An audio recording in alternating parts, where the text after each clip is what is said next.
This is going to be a topic that will cover something that is heavily used, from my experience, amongst the different organizations when they're trying to implement GrandCare technology, these prompts or reminders. And at the same time, during this power hour, as part of the prompts reminders, will include amongst that medication reminders, and then a special kind of a reminder for the member in this case. If there is a touchscreen notification or a notification on the touchscreen, the member can be notified of that, even if the member is away from that touchscreen. And so we'll take a look at that too, hopefully today. So I'm going to let James here explain why prompts and reminders can be so important.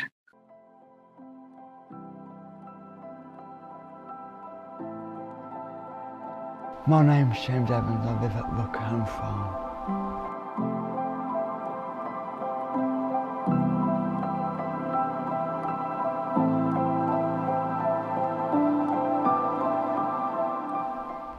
I've got assistive tech.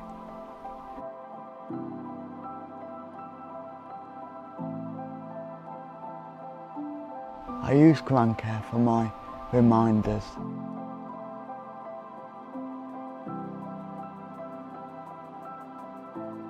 The best thing about it is it reminds me to do things.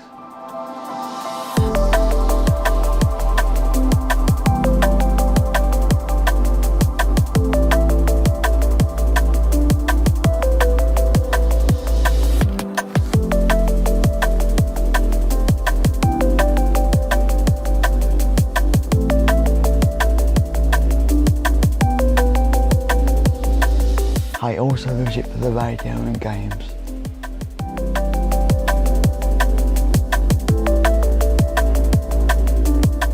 Assistive tech has been very useful for me.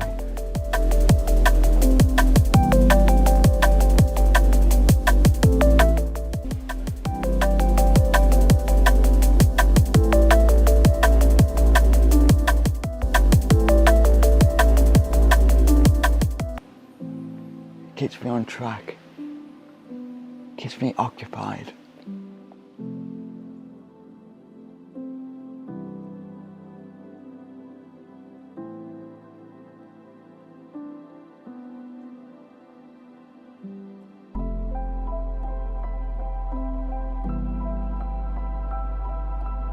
GrandCare reminds me to do things like go on my May walker, have a shower, exercise, tea time, medication, empty bin.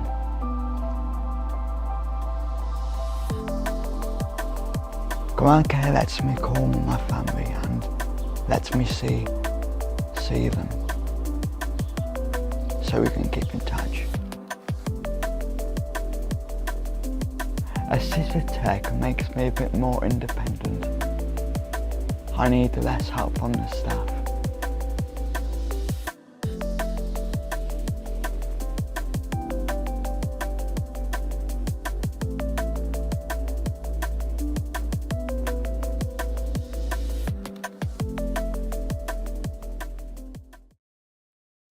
And so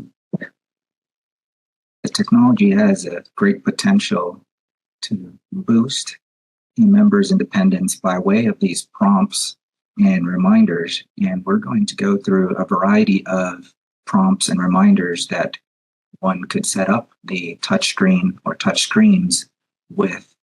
And the first one that we'll go over are calendar events, to-dos, and assessments. And you may not necessarily be the person setting this up for the member, but just to give you an idea of where this type of thing happens, it's in the portal for that particular account, that touchscreen. For instance, in this case, Raymond's bedroom touchscreen, if we want to set up a calendar event reminder or a to-do reminder or an assessment reminder, that would all fall under this Add Event button that you see here. And so in the case of a calendar event reminder, a form would pop up, and you would have the option to choose the event type there on the top left.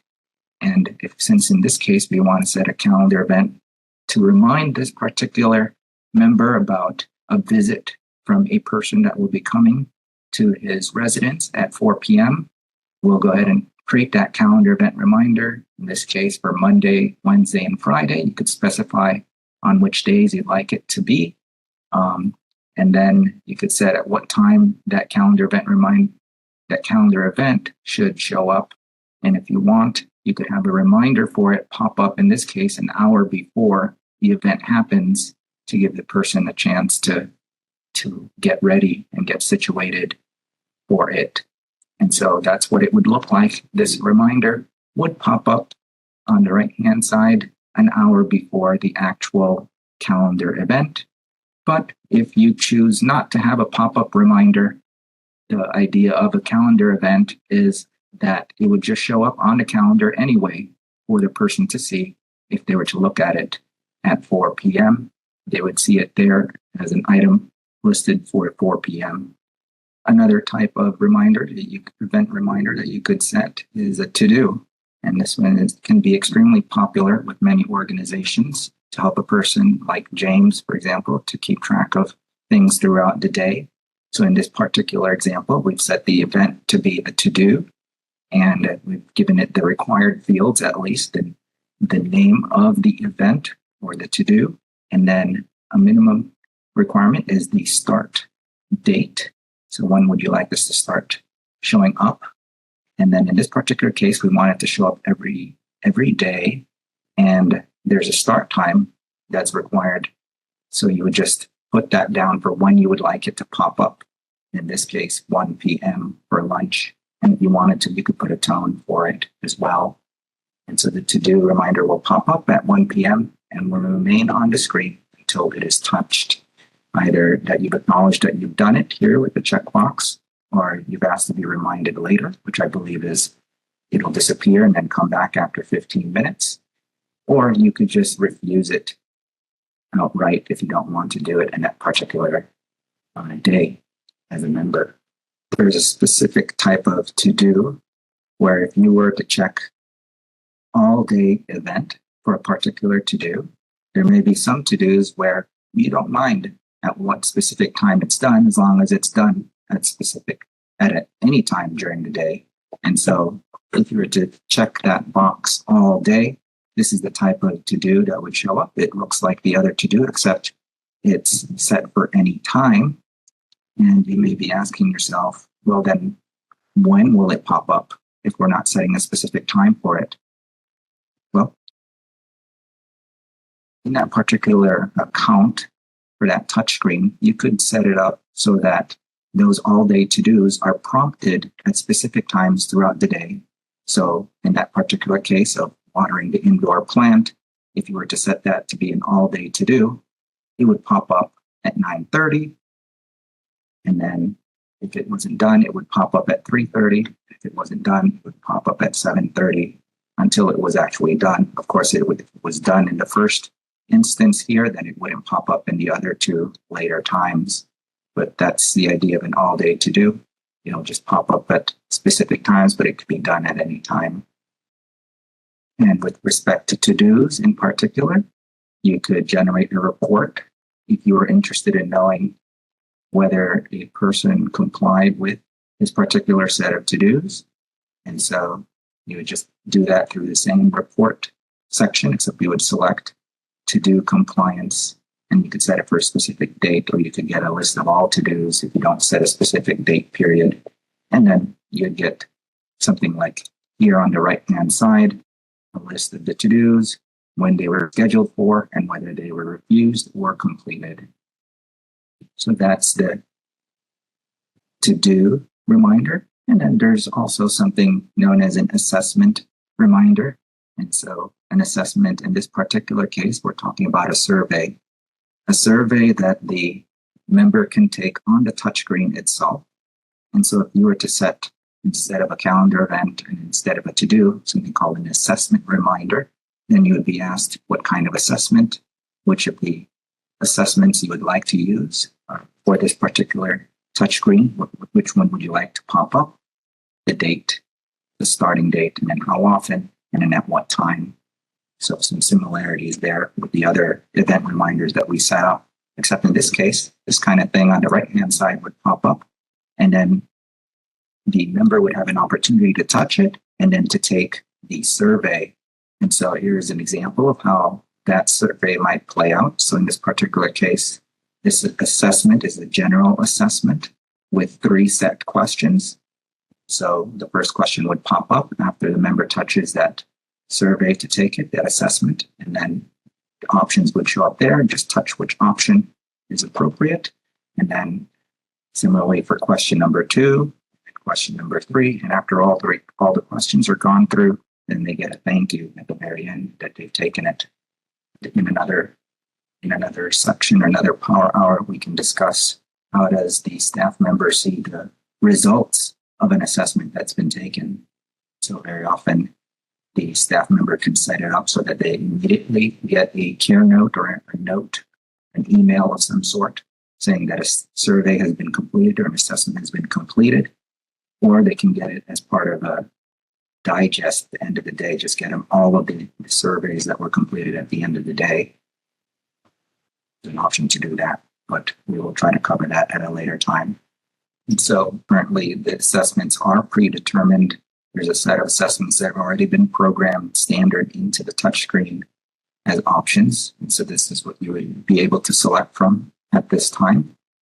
Although in the future, I am aware of a particular functionality request in development where potentially the staff could create their own surveys.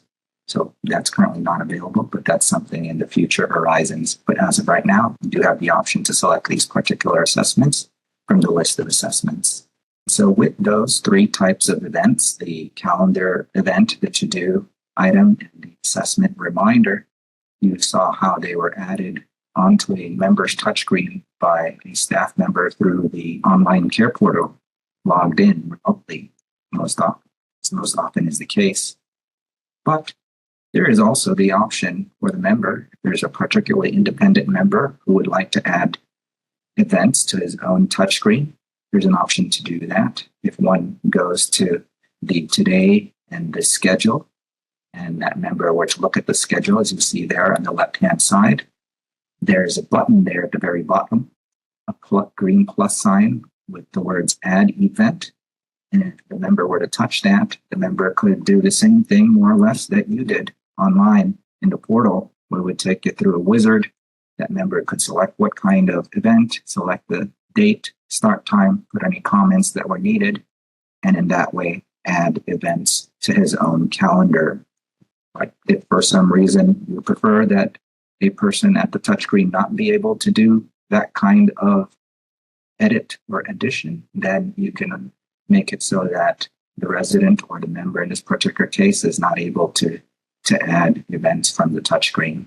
And we can do that by editing the account and selecting this calendar setting and then checking it off. Those 3 reminders, the calendar event reminder, the to-do reminder, and the assessment reminder, are the ones that we've covered so far.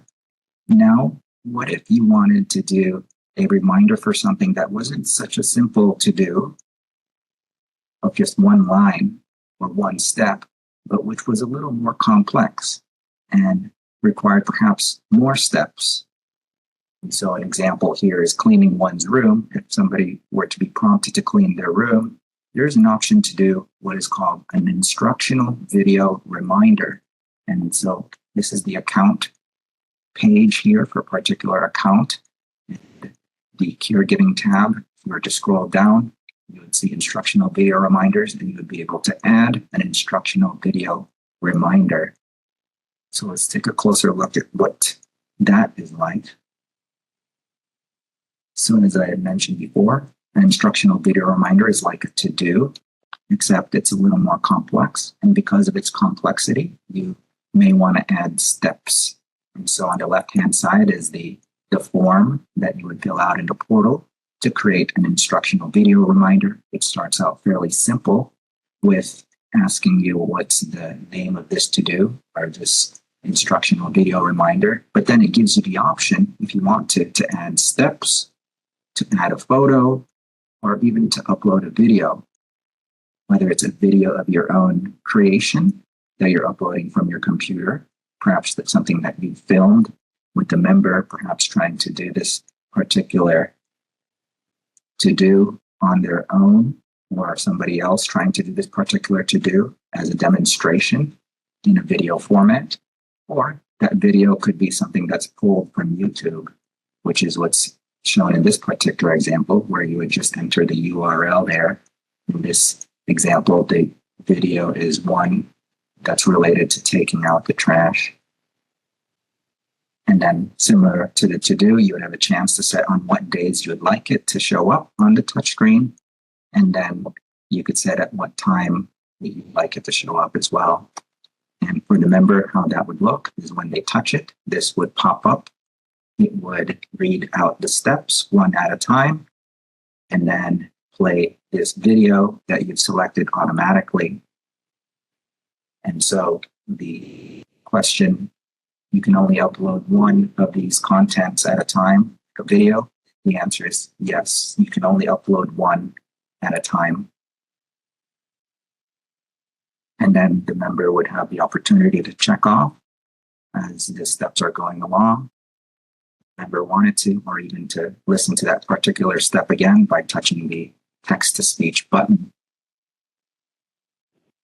So just one specific caveat about instructional video reminders. If, as a staff member, you wanted to be able to track compliance, I would recommend adding a to-do in addition to this particular instructional video reminder, because the to-dos, as we mentioned earlier, have a compliance report attached to them, whereas instructional video reminders do not. And just to be clear here, the steps are an optional thing. So there may be some videos or to-dos, instructionals that have so many to-dos that you just don't want to list all the steps and you would rather just show the video, and that's good enough. And that would be fine because the steps are optional. So in this particular case, the video has to do with washing the dishes, and it was created from the point of view of the person washing dishes. So it's got that sort of first person point of view.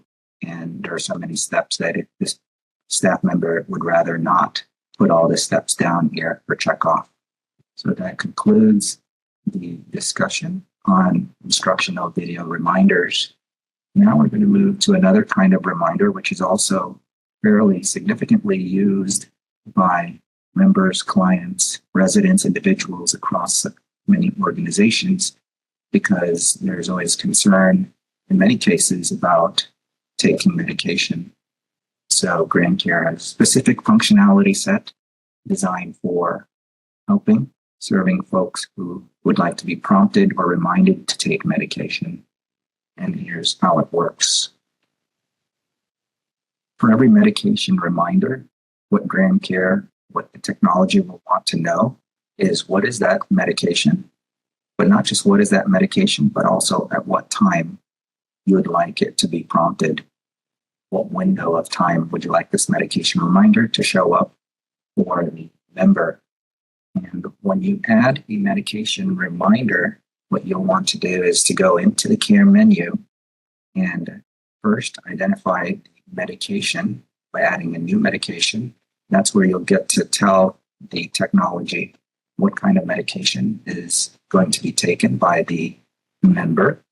And when you do that, you'll have two general options for reminders. On the right-hand side, you'll see something called simple medication reminders or advanced medication reminders right underneath that. And so we'll go through the first example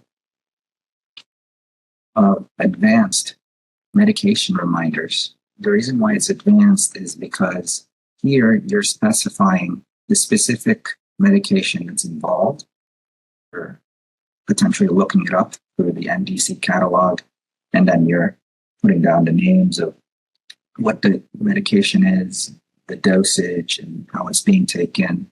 And then afterwards, you're adding that time schedule, which is required to tell the GrandCare what days you'd like it to pop up, and then what is the window from what time to what time. So keep in mind here that for medication reminders, unlike to-dos, what's required is not just the start time, but also an end time, because the medication reminder pops up on the touchscreen, but then goes away at a specific time. And that's how an advanced medication reminder is set up. And that's more or less what it would look like on the touchscreen, prompting the member to take specific medication. One could even have a photo there if they wanted to. And the member has three options: either to acknowledge that the medication has been taken, to refuse to take that medication and make it known that he's refused, or to be reminded later, which is that button that when you touch it, that reminder goes away for 15 minutes and then pops up later. But we've noticed that a good number of many organizations are electing to use what are called simple medication reminders instead of the advanced medication reminders. And what they like about the simple medication reminders is that they're generic and that they don't specify the name of any kind or dosage of any kind of medication. It's just a specific group of medications that you take at a specific time of the day, and that's your morning medications or midday medications or evening medications. And so in that medication wizard in the care menu, you can select a simple medication like a morning medication schedule. And then instead of having to fill in all that information about the name or dosage, then it automatically just creates a medication reminder like this, which is just says very generically, it's time to take your morning medications. And by default, if you were to select, for instance, a morning medication, it would have the time set for 7 a.m. to 9 a.m. But don't worry if that's not the specific morning schedule for this person, because that can be tweaked afterward by editing that start time and end time. We just put it there as a default, as something easy to click, but you can change it afterward if you wanted it to. And so, unlike to-dos, calendar events, and assessment reminders, and instructional video reminders, medication reminders can have rules created for them. Rules to notify staff members to be alerted based on specific conditions. So this is why we refer to this as monitoring, because now the staff, if they're interested in a specific kind of event that's happened, then they can be alerted. And so the specific types of things that can be alertable include what's shown here: whether a specific medication reminder was acknowledged or was refused or was not acknowledged as taken, which includes two possibilities: that it was refused or that the medication time window elapsed and no action was selected. So that middle option there is not acknowledged as taken. It includes refusing, touching the red X, or it also includes just letting that medication reminder go without doing anything. And so when that happens, those similar actions that applied to previous monitoring situations, like receiving a call, receiving an email, receiving a text message, receiving an internal dashboard alert, etc., those would be possible actions in response to this condition being triggered. There are reports related to medication that you can generate if you wanted to. For instance, if you just wanted to know what this particular member's medication schedule was, you could generate a report and select medications med schedule. And in this particular case, it's fairly simple. It's just the morning medications every day from 8 to 11 a.m. And so that's what's listed in the report. Also, particular interest for a staff person working remotely might be to know the compliance of this particular member to his medication regimen. And so that's what the medication compliance report is for. And there you could see the medication reminders that were displayed or triggered and what the particular member's action was, whether it was refused, taken, or just not confirmed. And if you wanted to see a little bit more than just those reports, there's an option also to look at some analytics. And so if you look at the care menu, go to the care menu and click analytics button, you would see a window like this. And at the very top, you would see a field for medication compliance. So you could take a look at the details, click the little eye there, and there you would see in a little bit more detail the compliance of this particular member to that specific medication. You could see there in a graphical way, green, red, yellow, the compliance to that particular medication. And a special functionality also available in the analytics section if you wanted to see the effect, the potential effect or correlation between the taking of a specific medication and a person's vital signs readings. And I know we haven't covered that yet in any Power Hour, the setup of wellness devices to collect vital signs readings. But just as for discussion here, if you were to set up devices so that this person could take scale readings or blood pressure monitor readings, pulse oximeter readings, or glucometer readings, then those readings would appear on the GrandCare portal for a remote person to view. But furthermore, that they could be correlated potentially with the medication efficacy through this analytics. And you scroll down, you go to the medication efficacy section. For a particular medication listed, you would click on readings. And in this particular case, we're looking at the blood pressure readings for someone who's taking losartan and trying to see if there's a change that might be correlated or related to this person's taking that medication. So if you are interested in this kind of information, you could potentially look that up here in the analytics section.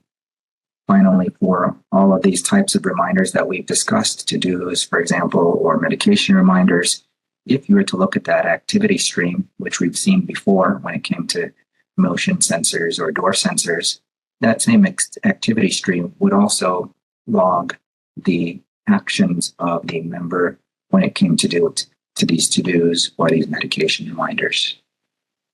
So that's our discussion on medication reminders. Now we're going to go to a specific type of reminder, which has to do with the member being notified if there is a notification on his private touchscreen. Let's say it's in his bedroom and he's not in his bedroom, he's somewhere else, like in the kitchen in this particular case.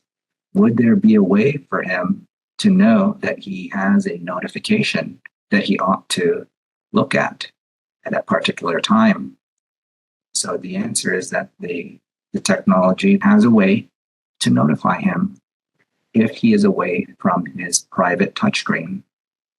And you would set up something like this by going to the care menu and then scrolling down. After you touch touchscreen, you'd scroll down and you would get to something called notification rules for the touchscreen notifications.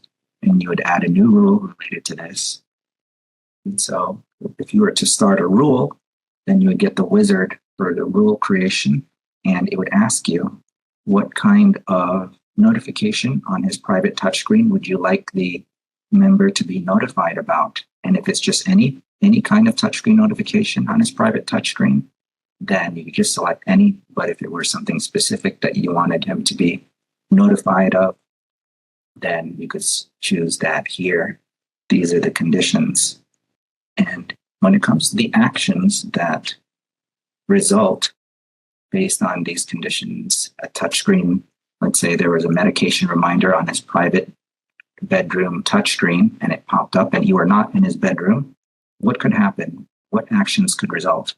Well, the first possibility is that you could set it up so that a special kind of reminder shows up on another touchscreen in the same residence.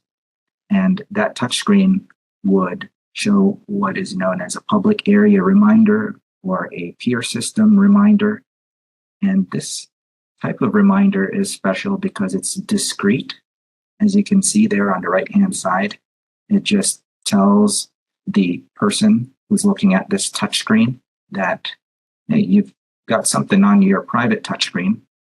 Why don't you go ahead and check it out? It suggests to them that they should check their touchscreen, and it tells them who it is. So this is helpful in cases where a touchscreen, for instance, might be in a common area with multiple residents or multiple members, and only one of those members has a private touchscreen notification to be looked at, and so that person's name would show up here in orange, this orange banner at the bottom of the, let's say, kitchen touchscreen in this case.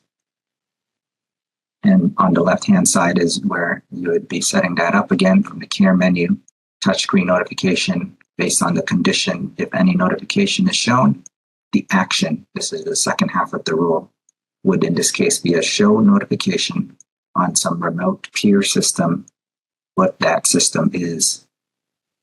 And so question, if a member lives in a place that has multiple touchscreens, which touchscreen would it tell them to go to?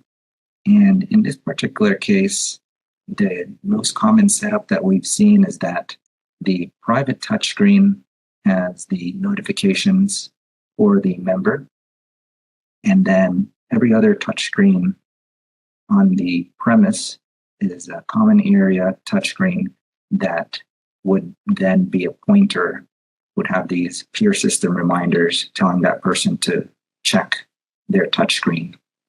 And so otherwise, there's no other specific indicator here in this reminder about which touchscreen it is. So it's assumed here that it's the private one that contains all the medication reminders and other potentially private information. You may or may not be the person who sets up the relationships between private touchscreens and common area touchscreens, but there is a way to set it up. And this peer system relationship setup looks like this on the left-hand side, where for a particular system or a touchscreen, let's say Raymond's private bedroom touchscreen, which has the PR in the name of it, that touchscreen has a system page, and under the associations tab, there's a field for peer systems, and this is where you could select, for instance, the kitchen touchscreen to be a peer or to be a friend that is able to show these discrete peer system reminders to direct Raymond to check his bedroom touchscreen. And so you have to explicitly set up these relationships. Another potential action that could result from a notification showing up on the member's private touchscreen is that at another location in the house, there could be a light or a lamp set up with the smart switch controlling its turning on and off. And so in response to that touchscreen notification showing up in his private touchscreen, a light, in this case, in the living room could be turned on. And maybe it's even got a specific color that corresponds to this particular member. If there's other people in the house, perhaps this member has the color orange, and that would simply tell the member to go back to his private touchscreen and check it out. So that's an option that's available if you want to do. Here's an interesting one. So far, all the calls have been going, if there were a phone call, you would be going to a remote staff member, somebody who's been set up in the portal to be able to receive these notification alerts. Here's the first time where we're able to send a phone call to somebody who is not necessarily set up in the portal. So this is Raymond Babbitt, our example member. And if you recall, the members themselves are often usually not set up for access to the portal. There's just no reason for them to access the portal. But they can receive these kinds of notifications related to private touchscreen notification. If that notification were to show up in his private touchscreen, then regardless of where this member was, in the house or out of the house, they could receive a phone call to their private number, their own number, and then get that recorded message that says this is your GrandCare notification system related to this particular account, Raymond Babbitt bedroom. And then it tells them specifically to please check your touchscreen to acknowledge your such and such thing that's on there.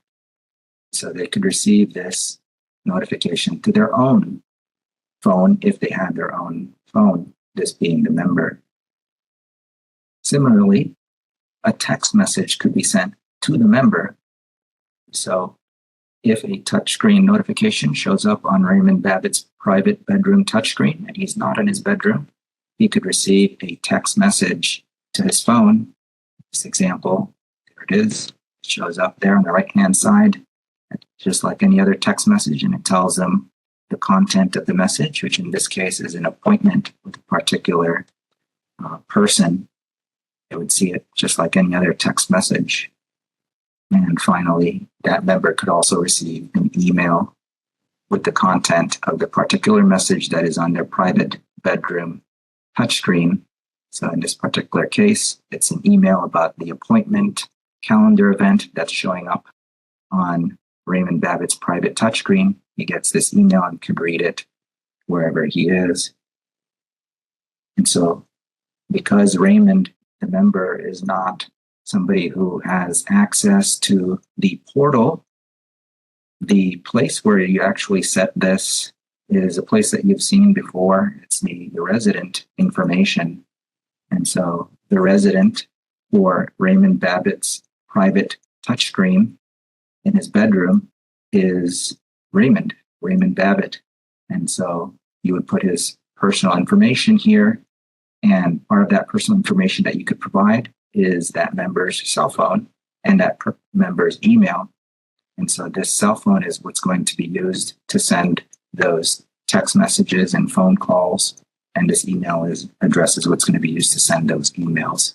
And so this is where you would provide that information without having to provide the member any access to the portal itself.